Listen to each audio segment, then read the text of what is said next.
माननीय सदस्य कीर्ति आजाद जी। मैं अपने नेतृत्व ममता बंदोपाध्याय अभिषेक बनर्जी का धन्यवाद करता हूं कि सदन के नेतृत्व के माध्यम से आपने मुझे आज बोलने का अवसर दिया है।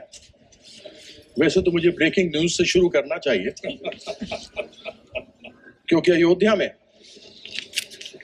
जो भगवान श्री राम का मंदिर बना है वहां की सीता रसोई में चूल्हा नहीं जल रहा है। वहां पर भी गैस की कमी के कारण से अयोध्या के अंदर श्री राम मंदिर में भोजन प्रसाद बनना बंद हो चुका है। यह परिस्थिति है और संभवतः संज्ञा इसका मंत्री जी देंगे। अभी माननीय मंत्री जी ने कहा कि अंतर्राष्ट्रीय संकट है। मैं मानता हूं अंतर्राष्ट्रीय संकट है, लेकिन अभी 2 दिन पहले माननीय प्रधानमंत्री जी ने एक वक्तव्य दिया था कि कांग्रेस के लोग झूठ बोल रहे हैं, लोगों को बरगला रहे हैं, देश में कोई संकट नहीं है। अब वो बरगला रहे हैं या नहीं बरगला रहे मुझे मालूम नहीं। मैं इतना जानना चाहता हूं कि यदि देश में संकट नहीं है, ऐसा प्रधानमंत्री ने कहा है, तो 65 रुपए प्रति सिलेंडर गैस के दाम क्यों बढ़ाए गए हैं? गरीब आदमी के ऊपर मार क्यों मारी जा रही है? इस विषय के ऊपर सरकार में कोई जवाब देने को तैयार नहीं। आदरणीय जो मुझसे पहले सत्ता पक्ष की तरफ से बोल रहे थे कि सोने के दाम बढ़ रहे हैं। अरे सोने के दाम से मुझे क्या मतलब? मुझे तो मतलब उस गैस सिलेंडर से है जो गरीब आदमी तक के घर तक में जाती है और उसके घर का चूल्हा जलता है। वह बात दूसरी है कि 9 करोड़ गरीब लोगों ने दूसरी बार सिलेंडर जब फ्री में दिया गया था नहीं लिया, क्योंकि 1100-1200 रुपए कीमत उसकी बन चुकी है। ऐसी परिस्थिति में मैं क्या कहूं, मुझे समझ नहीं आता। और साथ ही साथ तो मैं यहाँ सभी लोग बैठे हुए हैं, सब जानते हैं और ये पूरा सदन जानता है कि हमारे माननीय प्रधानमंत्री जी का जो सोच है वह आविष्कार के बारे में सोचते हैं। और यदि जो 2017 में प्रधानमंत्री जी ने कहा था, यदि उसको यह सरकार मान लेती, रिसर्च एंड डेवलपमेंट कर देती, यदि सप्लीमेंट्री बजट नहीं अगर मेन बजट में भी पैसा दे देती, तो आज गटर गैस से वो सारी कमी पूरी हो सकती थी जिस गटर गैस के बारे में प्रधानमंत्री जी ने बात किया। सब घर के नीचे गटर है, सब गटर में डालो। कैसे बताया था, पाइप डाला, कैसे बर्तन उल्टा किया, छेद किया और उसमें से निकलता तो पैसा भी बचता। इतना हमें आयात करने की आवश्यकता नहीं पड़ती। अब यह तो सभी जानते हैं कि यहाँ पर डीएमके के लोग भी बैठे हैं, यहाँ तेलंगाना से भी कांग्रेस के लोग भी बैठे हुए हैं, केरला के भी लोग बैठे हैं लेफ्ट के। बंगला विरोधी ही केवल यह सरकार नहीं है। जहां 21 राज्यों में इनकी सरकार है, चाहे अपनी हो या मिलीजुली एनडीए की हो, वहां पैसा पूरा केंद्र का शेयर मिलता है, लेकिन इन 4 राज्यों में नहीं मिलता क्योंकि कहते हैं यूटिलाइजेशन सर्टिफिकेट नहीं मिला है। और मैं आपको बंगाल के बारे में बताना चाहता हूं कि आज जो आप ये सप्लीमेंट्री डिमांड का लेकर आए हैं, यह लगभग 2 लाख करोड़ का है। नेट जो मांग है वो 2 लाख करोड़ की है और 2022 से लेकर आज तक हमारा पैसा 2 लाख करोड़ पश्चिम बंगाल का बंगला विरोधियों ने नहीं दिया है।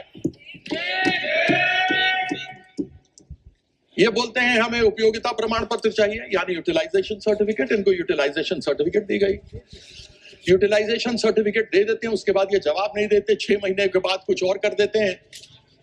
और आज ये खड़े हुए इन्होंने जिस प्रकार से बंगाल के लोगों को दबाने का प्रयास किया है, एक चीज समझ लें कि बंगाल के लोग डरने वाले और दबने वाले नहीं हैं।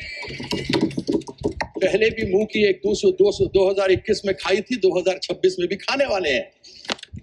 और मैं आशा करता हूं कि चीफ इलेक्शन कमीशन को भी इन्होंने पैसा कुछ दिया होगा, क्योंकि सुप्रीम कोर्ट ने कहा है कि कुछ रिटायर्ड जजेस को लगा और पैसा आप दो उसके अंदर। अब आप मुझे बताइए कि मनरेगा इस्तेमाल जिसका नाम इन्होंने बदल दिया, वह मनरेगा गरीबों के लिए योजना है। उसके माध्यम से गरीब आदमी कम से कम 100 दिन की रोजगार की बात होती है, उसके अंदर उसको पैसा मिलता है, वो कमाता है और जो कुछ होता है उससे अपना घर का पालन पोषण करता है। पश्चिम बंगाल में 2022 से लेकर आज तक 52,000 करोड़ रुपया मनरेगा के अंतर्गत नहीं दिया। मजदूरों का पेट इन्होंने मारने का प्रयास किया, उन लोगों को खत्म करने का प्रयास किया। लेकिन ये हमारी सरकार है, जहां नाम आपने तो बदला लेकिन हमने महात्मा गांधी का नाम रखा और श्रम श्री को महात्मा श्री कार्यक्रम के अंतर्गत चालू किया। इन 4 सालों में 100 करोड़ दिन लोगों को काम दिया, जिसमें 78,078 करोड़ पीपल खाताधारियों को लाभ हुआ है। आपने तो प्रयास कर लिया, कितने भी तो कर ले सितम, हंस हंस के नहीं सहेंगे हम। चलो उसको बाबू मत बोलो, फिर तुम्हारे बारे में बोलेंगे। उस दिन गिरिराज के बारे में बोले थे, तुम्हारे बारे में बोलना पड़ेगा। मत बोलो बेटा, मत बोलो, बेटे की तरह हो, मत बोलो, मत बोलो। दादा की तरह। अब आपने कहा था प्रधानमंत्री आवास योजना ग्रामीण 2022 तक सबको घर मिलेगा। अब 2047 तक चला गया। मुझे मालूम नहीं भैया 2047 में से हम लोगों में से कितना जिंदा रहेंगे, मुझे अपने बारे में तो मालूम नहीं, बाकियों के बारे में नहीं कह सकता हूं। लेकिन तब कौन देखेगा मिले कि नहीं मिले। आपने यानी इस बंगला विरोधी सरकार ने 2022 से लेकर 2026 तक, जो अब तक की बात मैं करता हूं, केंद्र सरकार ने 24,000 करोड़ प्रधानमंत्री आवास योजना ग्रामीण के अंतर्गत देना था, नहीं दिया। 32 लाख लोग उससे वंचित हो गए।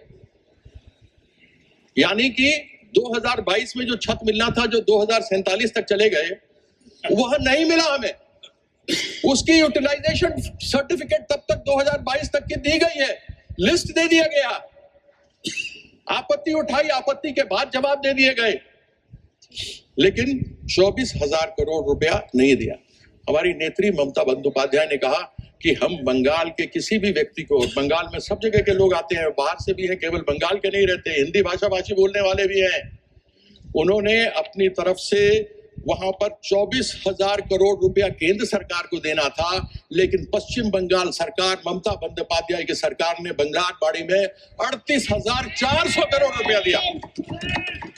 She gave, instead of the central government had to give 24,000 crore, but the West Bengal government gave 38,400 crores, यानी 14,400 करोड़ ज्यादा दिया।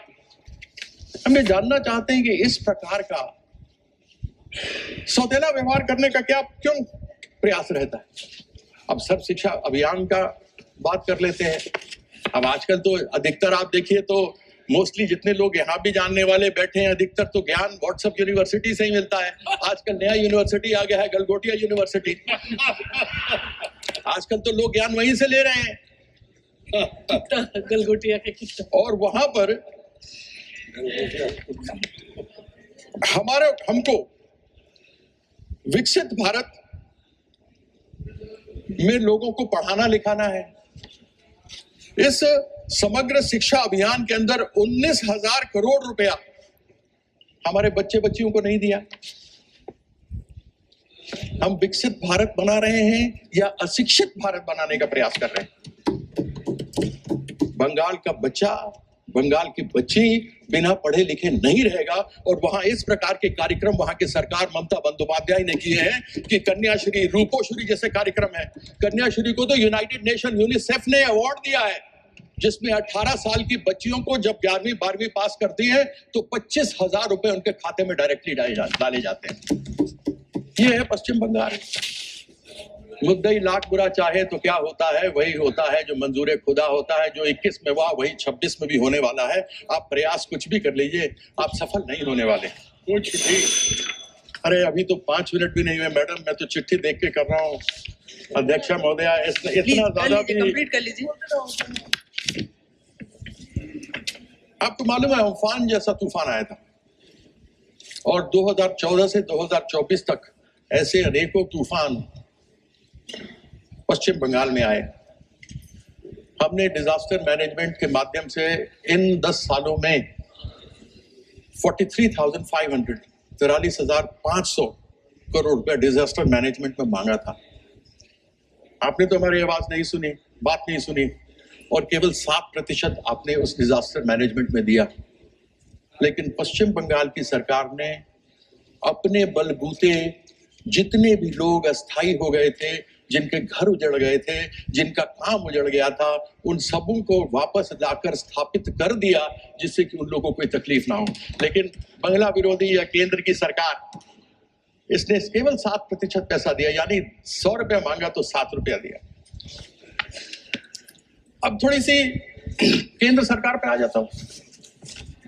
एनएच चाहता है, बंगाल में जितने भी एनएच है, वैसे तो एक बार माननीय अश्विनी वैष्णव जी हैं, मेरा उनसे कोई विरोध तो है नहीं। मैं खत्म कर रहा हूँ, मेरे को आपने 10 मिनट का समय है, मैंने 6 मिनट बोला है, मैं 4 मिनट में और बात खत्म कर दूंगा, मैं 9 में ही खत्म कर दूंगा। मैंने उनसे एक दिन प्रश्न पूरा हो गया समय, मैंने उनसे प्रश्न पूछा कि आपने अमृत भारत स्टेशन स्कीम के अंतर्गत पश्चिम बंगाल में 101 स्टेशन को क्रमित करने का लक्ष्य दिया था, लेकिन 2023 से 2026 3 साल हो गए, केवल 3